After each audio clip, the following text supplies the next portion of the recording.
A escravidão, o que ela fez com o ser humano afro-brasileiro, o negro? Ela simplesmente tirou a sua humanidade.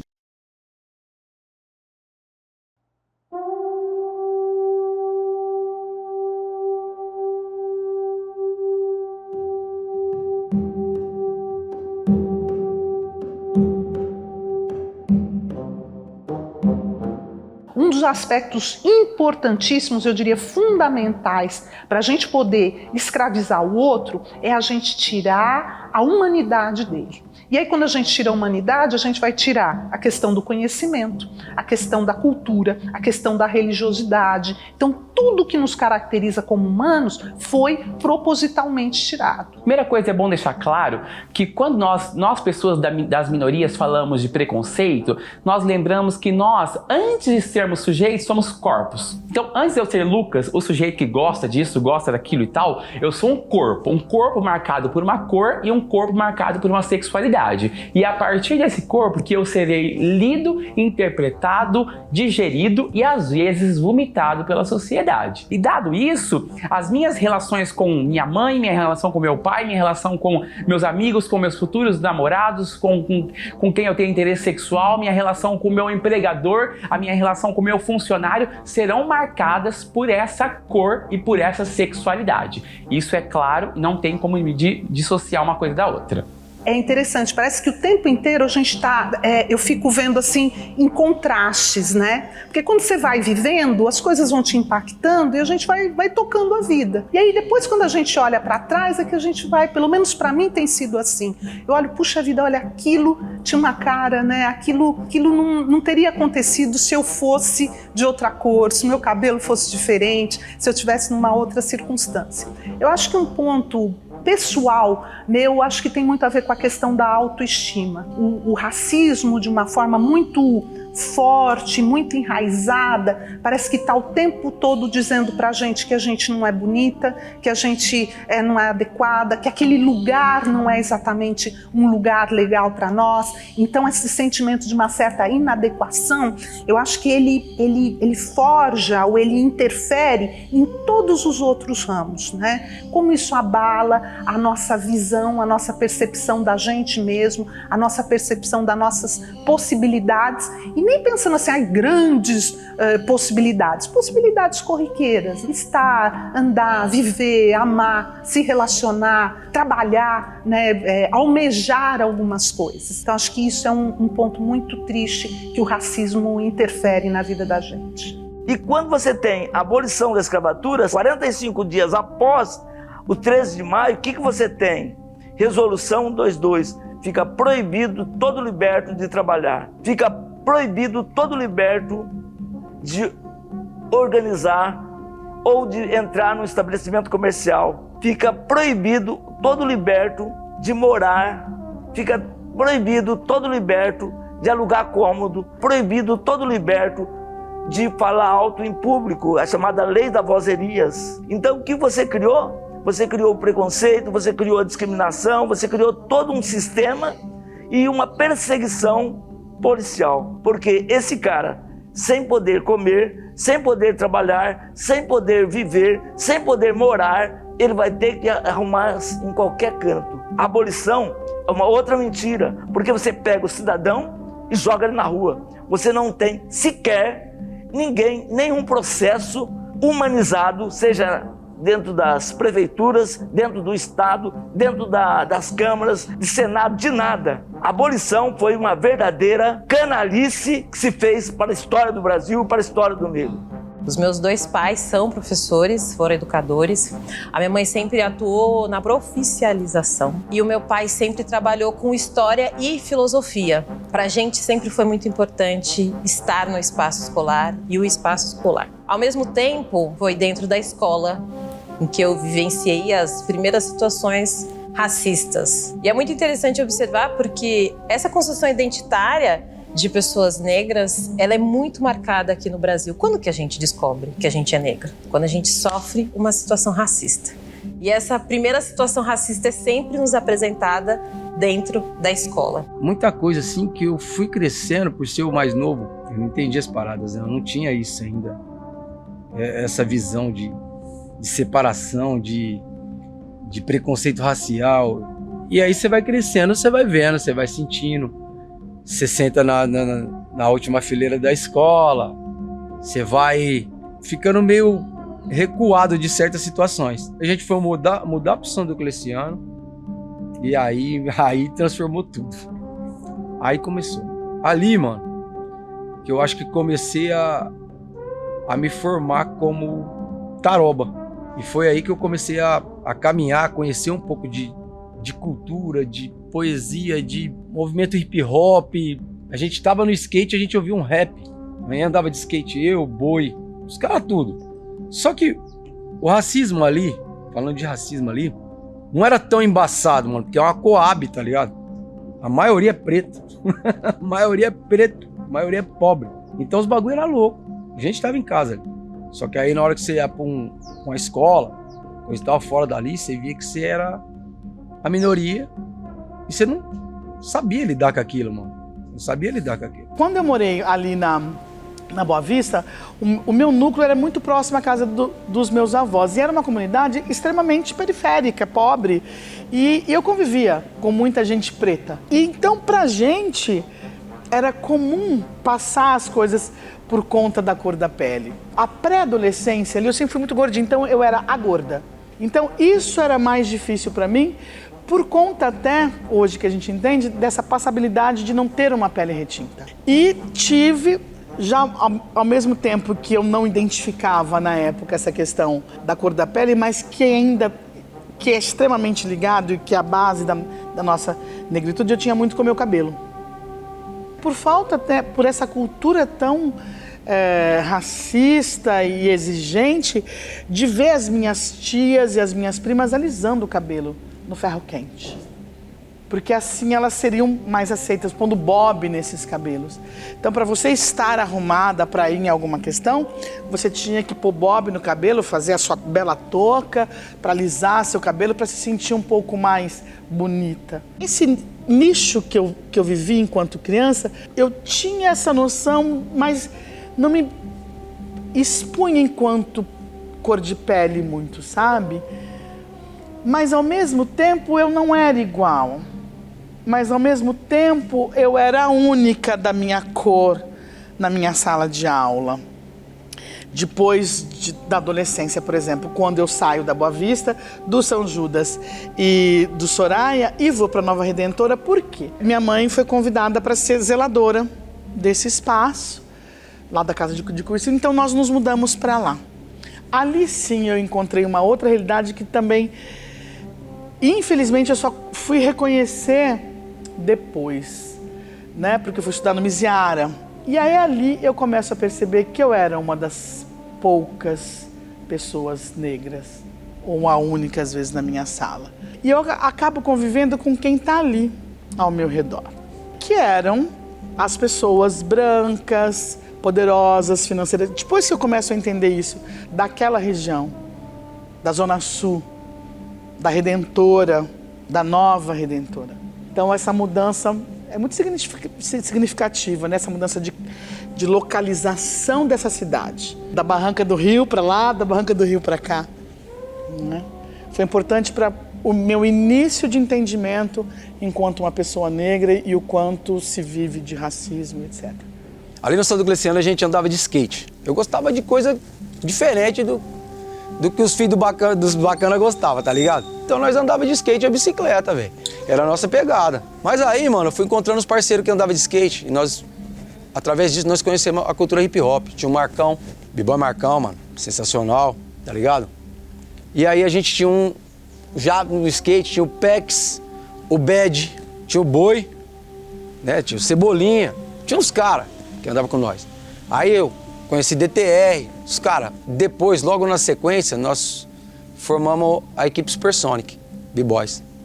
Essa equipe foi a que ganhou o Campeonato Brasileiro em 1999, lá no Sesc Itaquera. E o racismo nunca teve ausente em nenhum momento, porque ganhou um campeonato. Você chegava num lugar, mano, você era dentro dos mercados, qualquer coisa, você era seguido, acabou, velho. Funciona assim. Eu nasci um menino preto, né? E aí, ali no hip hop, minha família sempre do hip hop, meu pai, minha mãe e tal. Ali, então, eu tinha tudo pra vingar, né? O garoto preto que nasceu na família de cultura preta. Mas eu costumo dizer muito que eu sou preto demais pra ser gay e gay demais pra ser preto. E como que eu interpreto isso? No mundo das pessoas pretas, os valores de masculinidade, de virilidade, chegar e falar, e aí, mano, e aí? Chegar dessa forma, no mundo das pessoas pretas, isso é muito legal, é muito bem quisto, muito bem visto. Você ser masculino, você ser viril, ser cheio de si e tal. Eu, nesse meio de pessoas pretas do hip hop, eu não era bem visto. Aí eu fui crescendo, comecei depois dos 18 frequentar baladas gay. Nessas baladas eu descobri que eu era muito preto pra ser gay, né? E aí nesse momento é um novo choque de realidade, porque os gays desejam o quê? O corpo branco, os gays desejam toda a ideologia de Troy Bolton do High School Musical, aquele corpinho branquinho, loirinho, olho claro e tal. Então tem todo esse ideário do desejo do gay por essa pessoa branca. E mais uma vez eu fui preterido, ou seja, eu fui preterido dentre os pretos, porque eu era gay demais, e quando eu me descobri gay, eu não fui aceito pelo clube também. Eu não era do clube, porque eu era preto demais. Algum problema, então, eu tinha.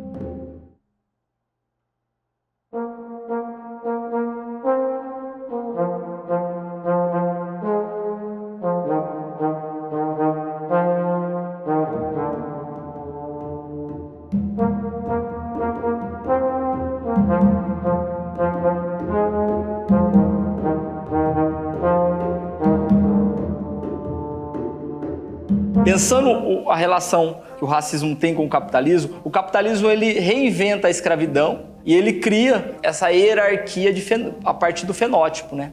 O capitalismo ele cria o racismo. Uma coisa que é extremamente custosa para grande parte das pessoas é a afirmação de que enquanto existe capitalismo, você não consegue superar o racismo. Isso é extremamente custoso, né? A realidade ela não muda só por boa vontade. Por mais que ela possa ser transformada na sua própria condição de existência, de sobrevivência, dentro da perspectiva de uma apreensão, de uma abordagem marxista, pensar racismo a partir de uma abordagem marxista e pensar o racismo como alienação. E o texto que traz esse debate, ele vai, por exemplo, ser publicado no Brasil só em 1962. Né, pela primeira obra, que é os Manuscritos Econômicos e Filosóficos. Mas no Marx ele tem toda uma especificidade. Então, se pegar a primeira publicação em 32, né, depois da Revolução Russa. Então, o movimento negro ele vai passar todo um período de reivindicações, de lutas, de produção teórica,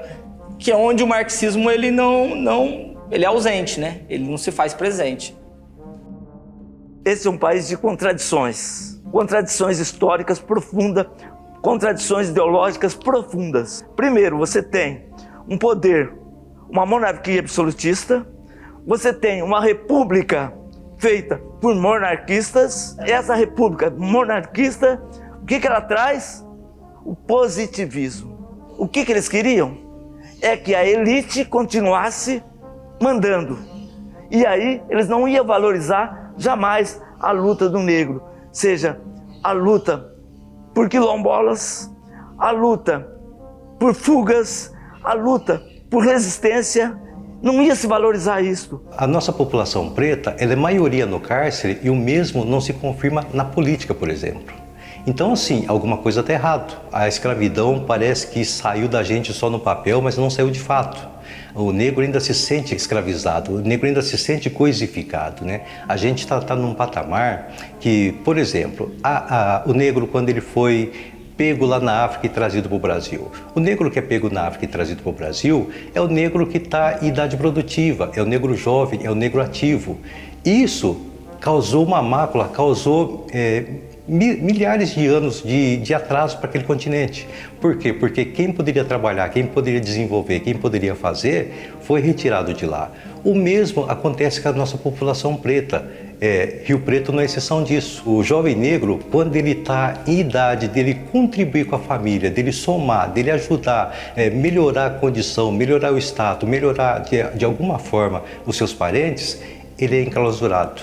Bom, meu pai, ele é um homem nascido em Rio Preto, nascido e criado em Rio Preto foi. Em 19 de julho ele nasce, de 1935, de uma família periférica, às margens da estrada férrea, muito próximo ali a um frigorífico, que na época era chamado de matadouro. Como tradição de toda a família, da família dele da época, como ele contou, ele foi trabalhador do matadouro. Conta ele que aos 12 anos foi se matricular. Se matriculou e começou a estudar e a partir disso começou a ver as questões da realidade em que ele vivia. Foi fazer o técnico, né, em contabilidade e lá ele conheceu o professor Nelson Castro. O professor Nelson começou um grupo de teatro, a priori no SENAC, e fundaram o GTR, Grupo Teatral Rio Pretense, que esse ano completa 70 anos de existência, e ele prestou curso superior e passou na época no Dom Pedro em Ciências Contábeis.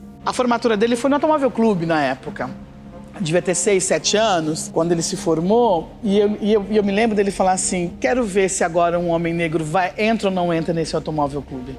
Era, né, e hoje é considerado um dos maiores clubes da cidade de elite, e aonde negros realmente não entravam, não faziam parte do clube social, e se fizessem, no máximo seria no staff de funcionários. E quando ele disse isso, dessa vez eu vou entrar pela porta das frentes do Automóvel Clube, era bem isso, um homem negro ia entrar todo trajado na sua bela beca, né, pelas portas da frente de um clube elitista, branco, racista, e que, infelizmente, até hoje a gente sabe de histórias que aconteceram recentemente e que acontecem recentemente dentro dessa instituição, né, dessa cidade que é extremamente supremacista, branca, racista, reacionária ou não.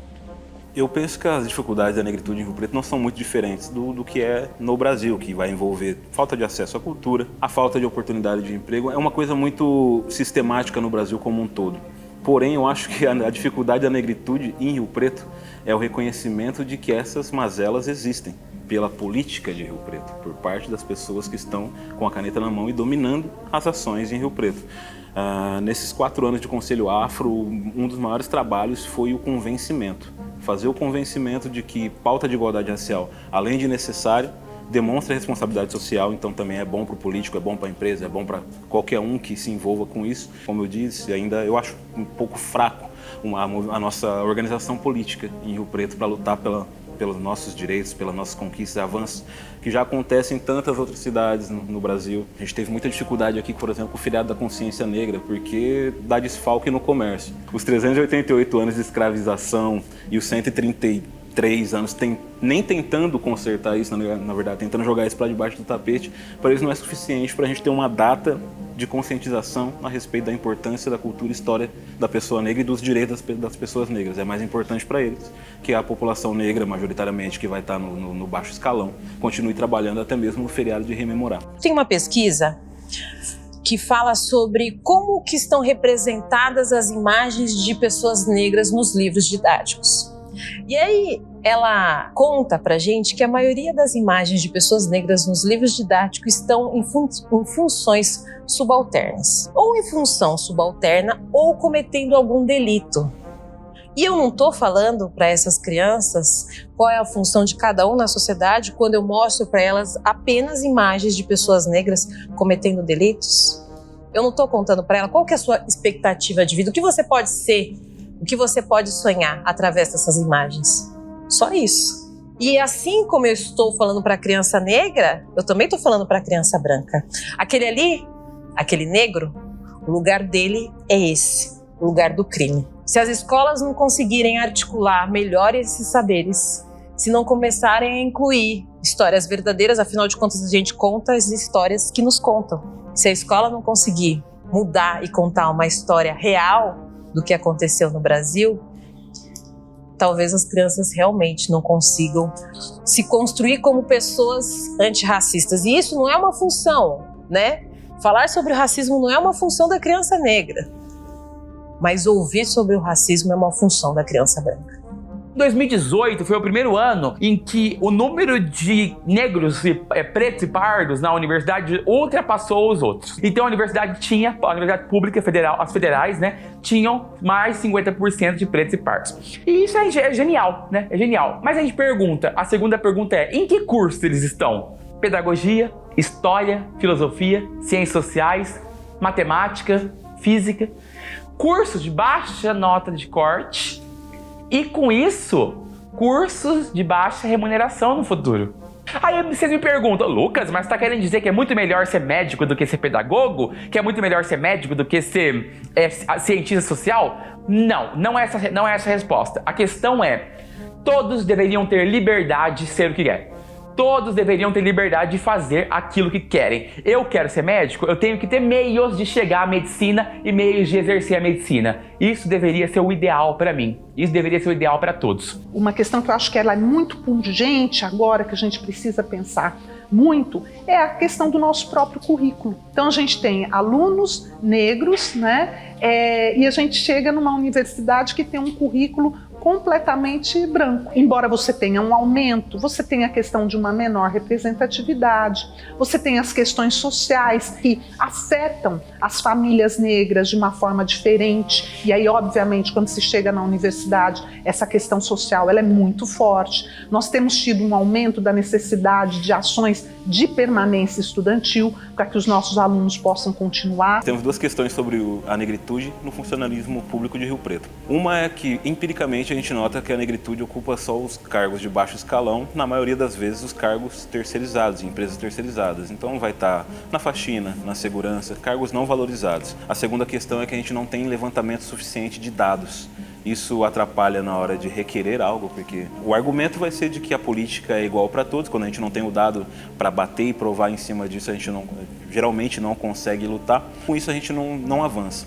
Essa lei de cotas ela vem justamente porque mesmo com esse déficit de dados em Rio Preto, nós sabemos que existe uma diferenciação no acesso ao emprego de pessoas negras e brancas. O próprio IBGE, desde 2010, já trazia que as pessoas negras em Rio Preto eram a maioria até entre os formados, mas o salário ainda era abaixo das pessoas brancas formadas nas mesmas profissões. Nós tivemos um aumento, né, no IBGE também, de 2010 para cá, nas pessoas que se consideram negras, e eu acho que isso não foi nem muito de migração de pessoas para a cidade que se consideram negras. Eu acho que foi mais um avanço no autorreconhecimento, através mesmo dessa implementação de políticas públicas, o Estatuto da Igualdade Racial, a lei de cotas em concursos públicos federais, depois estadual, a lei de cotas nas universidades, tudo isso eu acho que veio denotando ao negro que existe sim, quando a conquista gerada alertou alguns negros da necessidade daquela conquista, da realidade do porquê que aquela conquista existe.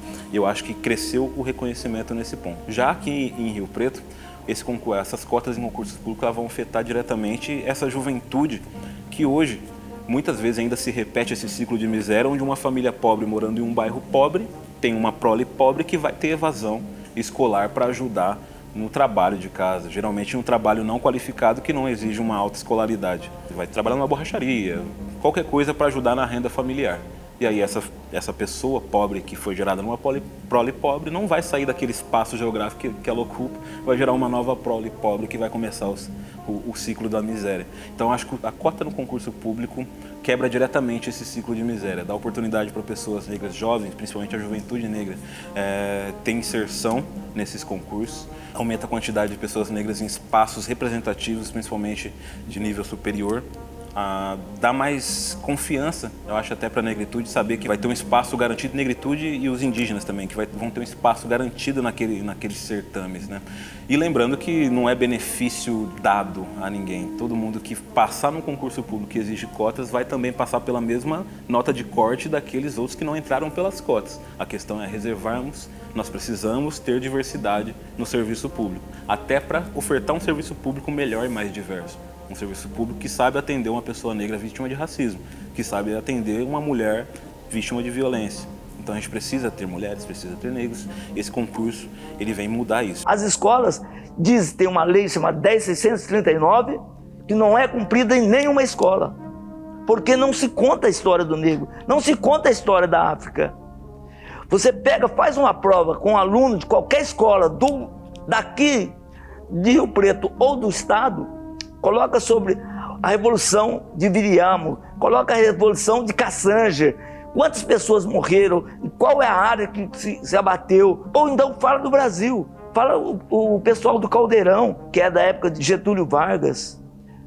Todo mundo vai errar. Por quê? Até agora se nega a contar a história do negro no Brasil, até agora se nega a pensar o Brasil com a questão racial. Não se tem isso. É uma falha gravíssima de todas as instituições. E eu estou chamando a atenção, inclusive, do Estado. O Estado omisso, calado, e que não se pode fazer isso.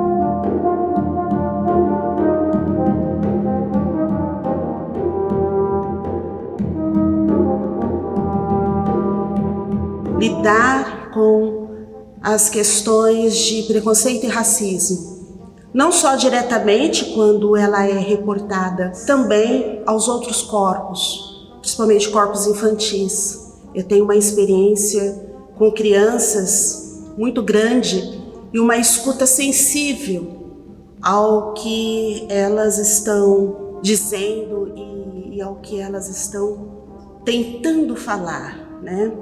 Então é doloroso.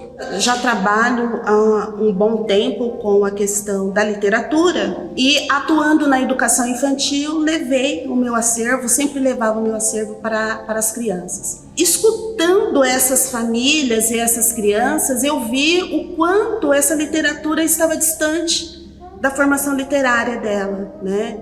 O quanto ainda as discussões de literatura e educação étnico-racial, literatura e cultura africana e afro-brasileira ainda é pouca nos espaços escolares. E a minha pesquisa, ela nasce daí, com essa minha interação com as crianças, dizendo que amam os personagens, as meninas se vendo ali no seu cabelo Black Power, com taió, as crianças vendo a sua religiosidade sendo muito bem cuidada e tratada com os livros da Kilsan de Oliveira, como o Omo-Obá. É claro que eu não trabalho só com essa perspectiva da religiosidade, mas eu trago essa questão dessa ancestralidade. Essa tese, ela vai ajudar nas construções identitárias das crianças, na educação dessas crianças. E quando eu falo crianças, eu não estou colocando assim só as crianças negras. A criança não negra, ela também vai aprender, assim como o adulto, porque não é só uma literatura voltada para a criança,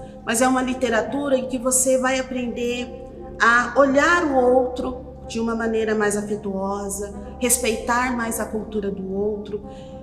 Como a professora Nilma Lino Gomes ela fala, é um movimento reeducador. Então é educar e reeducar, né, para a gente ir desfazendo essas falas racistas, essa linguagem literária racista, essas imagens do negro racista.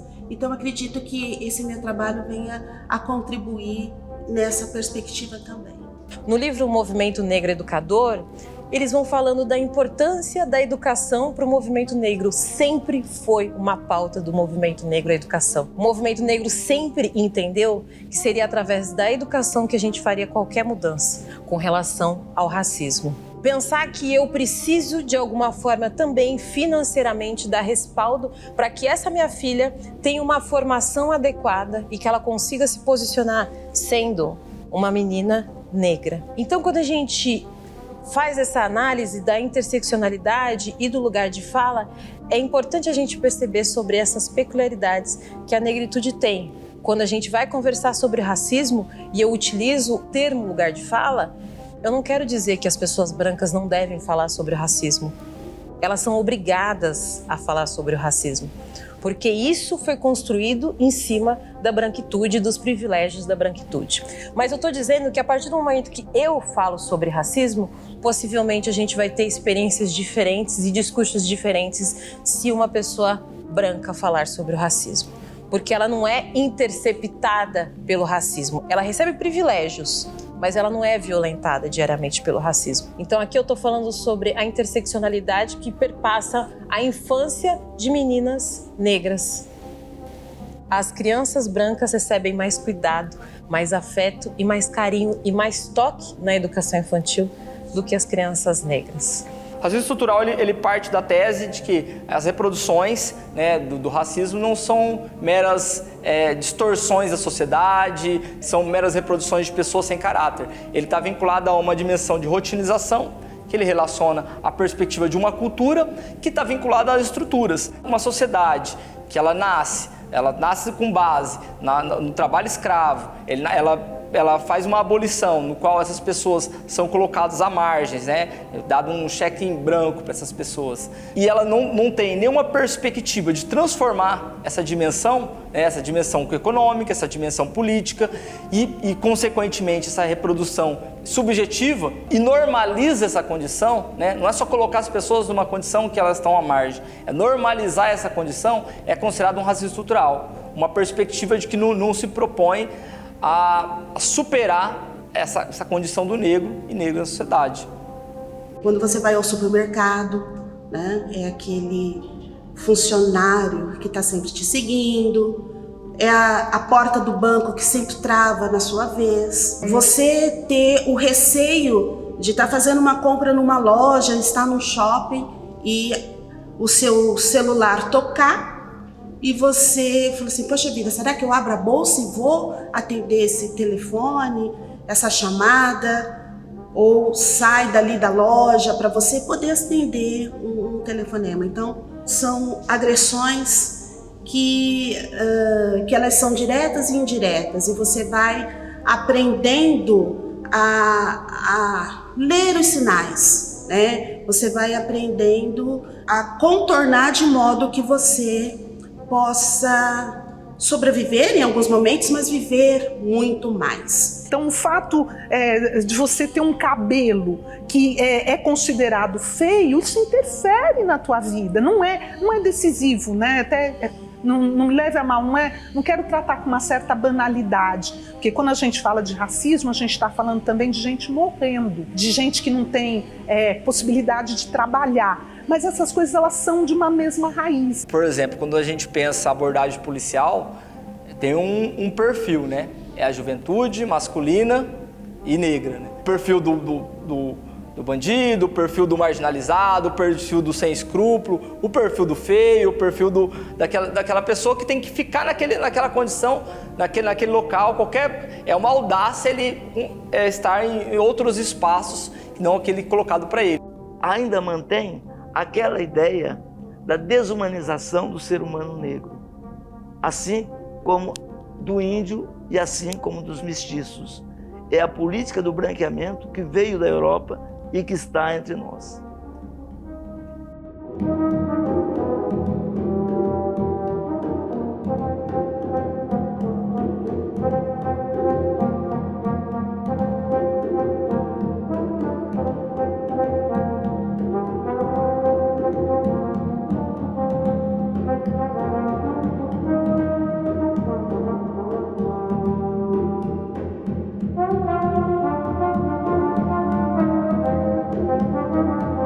A gente vai ter uma história que vai falar assim, a gente teve o começo da escravidão, aí os negros vieram, sofreram, veio a princesa Isabel, aboliu a escravidão, pronto, acabou. Você não fala a respeito das lutas. Desde o primeiro grupo número de negros que chegou, de africanos que chegou aqui, porque até essa história de negros não é uma construção do branco, de africanos que chegaram aqui, você tem rebeliões, você tem lutas, você tem um povo que não se conformava com essa situação. Mulheres que preferiam matar os seus filhos do que deixá-los como escravizados. Então isso é muito sério. E essa é uma história apagada. A tese da alienação tenta demonstrar que toda a sociedade que parte de uma relação onde o trabalho, você não fica com os frutos do trabalho, você trabalha só a partir de uma perspectiva, que é ganhar dinheiro lá no final do mês. Não tem nenhuma relação com a produção do trabalho de outras pessoas. A produção do trabalho que ela é feita de uma forma geral. E você não tem uma relação, a sua vida não tem uma relação com outras pessoas, você cria um fenômeno do estranhamento diante daquilo que está se formando enquanto sociedade, daquilo que está se formando enquanto relações sociais. Você cria um fenômeno do embrutecimento diante daquilo que está se colocando enquanto sociedade. Uma sociedade nessa perspectiva é uma sociedade que percebe as coisas de forma invertida, né? É uma sociedade que, inclusive, como ela estranha não só as relações de trabalho, mas elas começam a estranhar todas as relações. As relações do valor, ela começa a estranhar as relações da produção, ela começa a estranhar as relações com os outros indivíduos. A vida dos outros indivíduos não tem sentido nenhum para ela. Hoje eu posso, com esse lugar que eu ocupo, é minha função apregoar essa necessidade e contar essa história. Então, o que a gente está falando, pensando ou chamando do epistemicídio? É justamente, de uma certa forma, o assassinato dos conhecimentos que estão fora desse eixo que a gente chama desse eixo norte. Você pensa na ciência, você pensa só nas questões da Europa e Estados Unidos. Você começa a contar a história, começa a contar as questões da ciência, da filosofia a partir da Grécia, como se nada tivesse acontecido antes. Existe uma tônica muito forte de que o racismo ele se combate através de educação, através de emprego, né? E aí você vai puxar o acesso à saúde. No final das contas, o resumo é que racismo se combate com política pública. Política pública, um movimento negro, movimentos negros fortes, em busca de objetivos comuns e estrategicamente também se colocando para ocupar os espaços de poder dentro da cidade, apesar de ainda ser muito difícil a gente conseguir quebrar essa barreira. Então eu espero de Rio Preto no futuro, e isso aí depende muito de nós hoje, da negritude hoje, que essas políticas públicas estejam pipocando, como acontece nas capitais, que elas estejam dando acesso com recorte à população negra que é trans também, que se pense tudo isso, e quando vai se pensar nessa população negra trans, também que se pense no restante da minoria LGBTQIA+, uma cidade realmente preocupada com pessoas, não apenas com concreto, e não apenas com a questão financeira e econômica, que sim o nosso maior ativo seja a felicidade geral e de maneira igual para pessoas diferentes, abordadas e tratadas pelo município, pelo estado de maneira diferente. Nós tivemos quase 70% do nosso tempo de Brasil foi com um período de escravização. É muito tempo, quando a gente pensa hoje, 2024, né? Então não dá para a gente esquecer. Os ecos disso a gente tem até agora. Precisamos de um país de questionadores, né? De uma juventude que se questiona. E essa juventude está calada. Os velhos estão calados, estão morrendo calados. Isso é uma falta de pudor, é uma violência que se faz dentro de um país. E isso a gente tem que começar a entender isso. Mas entender só não. Você tem que entender e cutucar. Como dizia o Ivan Lins, cutuca-se por baixo que o de cima cai.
adorava brincar de fazer teatro, né?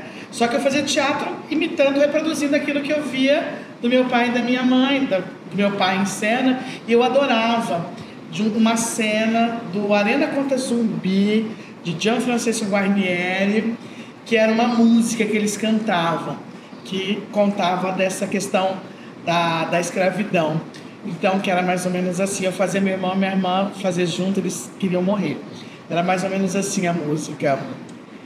Quebra o mastro, quebra a vela, quebra tudo que encontrar, quebra a dor, quebra a saudade, quebra tudo até fundar. Só que antes disso tinha todo um lamento, que era assim: Luanda,